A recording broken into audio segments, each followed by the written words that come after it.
नमस्कार दोस्तों, welcome to this amazing journey of knowledge, जहां हम एक्सप्लोर करेंगे हिस्ट्री ऑफ रिलीजन, मानवता की स्पिरिचुअल जर्नी।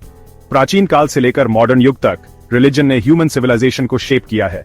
यह हमारी आर्ट, कल्चर, फिलॉसफी और मोरालिटी में डीपली रूटेड है। तो चलिए, इस वीडियो में हम स्टडी करेंगे इस इंटरेस्टिंग टॉपिक को और समझेंगे कैसे रिलीजन ने ह्यूमन हिस्ट्री को इन्फ्लुएंस किया है।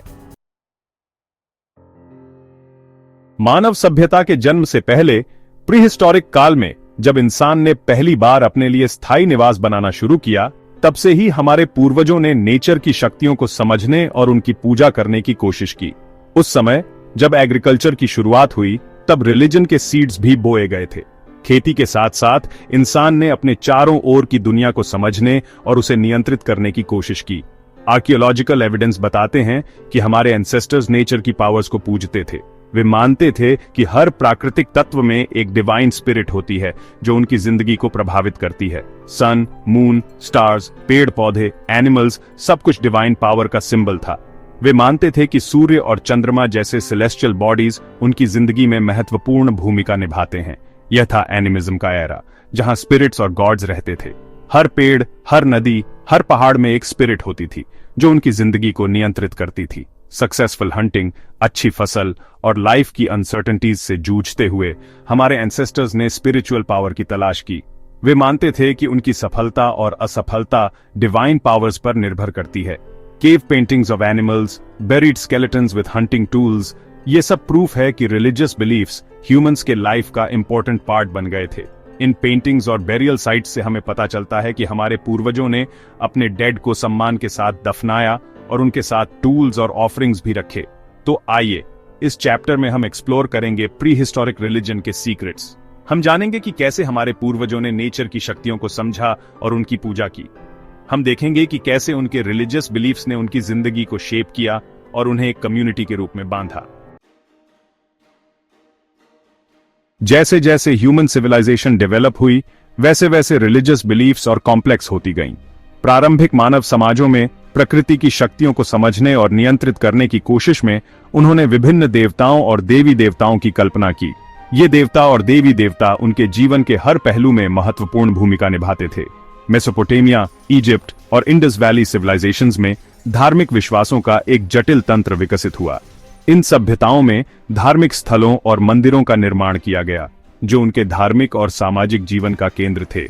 ऑर्गेनाइज्ड रिलीजन्स का उदय हुआ। इन धार्मिक स्थलों पर लोग अपने देवताओं की पूजा करते थे और विभिन्न धार्मिक अनुष्ठानों का पालन करते थे।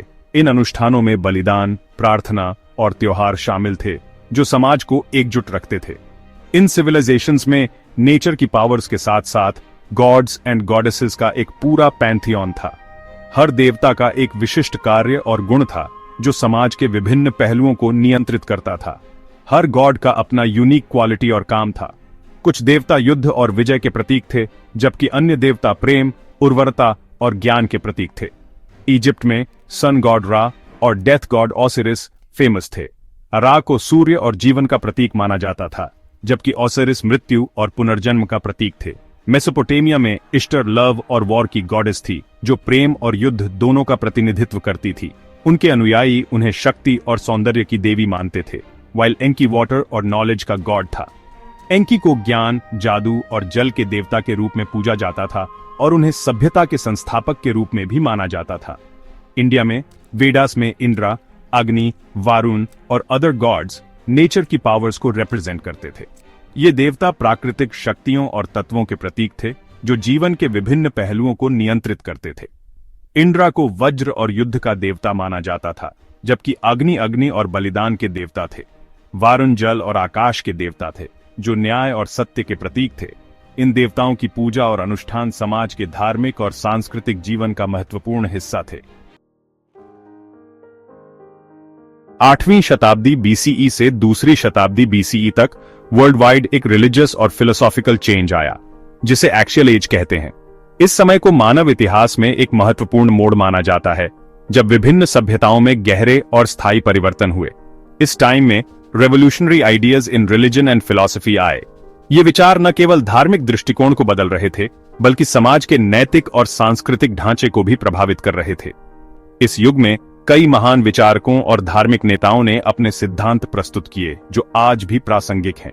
इंडिया में वैदिक धर्म के साथ साथ जैनिज्म और बुद्धिज्म जैसे न्यू रिलीजन्स आए।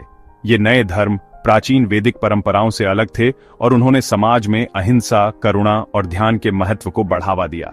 जैनिज्म के संस्थापक महावीर स्वामी और बुद्धिज्म के संस्थापक गौतम बुद्ध ने अपने अनुयायियों को एक सरल और नैतिक जीवन जीने की शिक्षा दी। महावीर स्वामी और गौतम बुद्धा ने पीस, काइंडनेस और मेडिटेशन का मैसेज दिया। उनके उपदेशों ने न केवल भारत में बल्कि पूरे एशिया में लाखों लोगों को प्रभावित किया। महावीर स्वामी ने अहिंसा और सत्य की शिक्षा दी, जबकि गौतम बुद्ध ने 4 आर्य सत्य और अष्टांगिक मार्ग का प्रचार किया। चाइना में कन्फ्यूशियस और लाओ त्सु ने मोरालिटी, सोशल ऑर्डर और नेचर के साथ हार्मनी पर फोकस किया। कन्फ्यूशियस ने समाज में नैतिकता और अनुशासन की आवश्यकता पर जोर दिया, जबकि लाओ त्सु ने ताओवाद के माध्यम से प्रकृति के साथ सामंजस्य स्थापित करने की शिक्षा दी। उनके विचारों ने चीनी समाज और संस्कृति पर गहरा प्रभाव डाला। वेस्ट में जूडाइज्म मोनोथीइज्म की फाउंडेशन रख रहा था, जबकि ग्रीक फिलोसोफर्स लॉजिक, एथिक्स और यूनिवर्स के मिस्ट्रीज को समझने में लगे थे। यहूदी धर्म ने एक ईश्वर की अवधारणा को स्थापित किया, जो बाद में ईसाई और इस्लामी धर्मों का आधार बना। दूसरी ओर ग्रीक दार्शनिकों ने तर्क, नैतिकता और ब्रह्मांड के रहस्यों को समझने के लिए अपने विचार प्रस्तुत किए, जो पश्चिमी दर्शन के विकास में महत्वपूर्ण थे। दूसरी शताब्दी बीसीई से 7वीं शताब्दी सीई तक 2 मेजर मोनोथेइस्टिक रिलीजन्स, क्रिश्चियनिटी और इस्लाम आए। जीसस क्राइस्ट की लाइफ और टीचिंग्स पर बेस्ड क्रिश्चियनिटी लव, फॉरगिवनेस और काइंडनेस का मैसेज देता है। रोमन एम्पायर ने इसे अडॉप्ट किया। क्रिश्चियनिटी क्विकली स्प्रेड हुआ and became a major religion in the west. 7वीं सेंचुरी में प्रॉफिट मुहम्मद ने इस्लाम को एस्टैब्लिश किया। अल्लाह को एकमात्र गॉड मानने वाला यह religion faith, prayer, charity, fasting और पिलग्रिमेज पर बेस्ड है। इस्लाम quickly spread to Middle East, North Africa और स्पेन। मिडिल एजेस में क्रिश्चियनिटी यूरोप में स्ट्रांग होता गया। चर्च, आर्ट, कल्चर और पॉलिटिक्स में पावरफुल बन गया। इस्लामिक वर्ल्ड में भी नॉलेज और साइंस डेवलप हुआ। बैगदाद, कोर्दोबा और डमास्कस सेंटर्स ऑफ लर्निंग बन गए। 15th सेंचुरी में यूरोप में रिफॉर्मेशन मूवमेंट ने चर्च को चैलेंज किया। मार्टिन लूथर और जॉन कैल्विन ने बाइबल की टीचिंग्स पर फोकस किया और न्यू क्रिश्चियन ग्रुप्स बनाए। इंडिया में सिखिज्म का उदय हुआ। गुरु नानक देव जी ने वन गॉड, इक्वालिटी और सर्विस का मैसेज दिया। 18वीं सेंचुरी में यूरोप में एनलाइटनमेंट ने लॉजिक, साइंस और इंडिविजुअलिज्म पर फोकस किया। इसका इफेक्ट रिलीजन पर भी पड़ा। सेक्युलरिज्म आया, जिसने स्टेट और रिलीजन के सेपरेशन की बात की। 19th और 20th सेंचुरीज में कॉलोनाइजेशन के कारण क्रिश्चियनिटी, इस्लाम और other religions world wide spread हुए।